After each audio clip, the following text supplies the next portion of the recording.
Anong tinatawa-tawa mo? Oh, bakit ako nakikita mo? Eh, hindi ba? Ikaw ang dahilan ng lahat ng ito. Ako ba? Mukha ba ako magpapakalat ng video yung kasiraan ko? O baka naman... Ha? Excuse me, hindi ako marites para magkalat ng mga to. What is this? What is the commotion all about?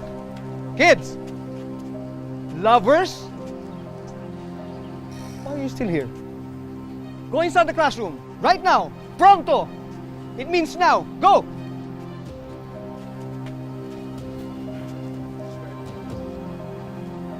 And the both of you, I want to talk to you, pronto, as in now!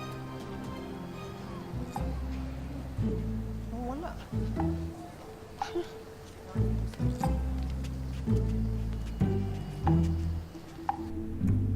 Victor! Tonette! I am so disappointed in the both of you.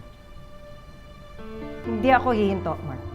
Hindi ako tatahimik hanggat hindi mo pinapaalis tong si Victor dito.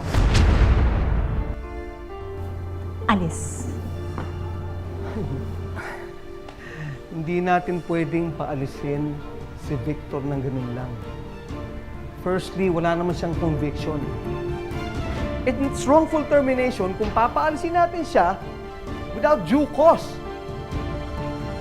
It's bad for our school's reputation. Mapapasama pa ang makahay pag ginawa natin yan. Kung hindi mo to kayang parusahan, o kami magwelga.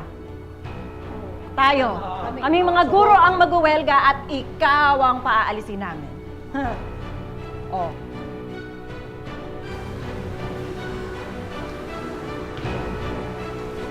Victor, ano? Payagan na lang ba natin to?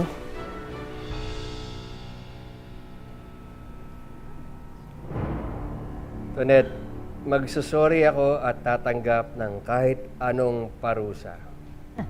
Ayun naman pala eh. Kung matatalo ang grade 8 students ko sa isang singing contest.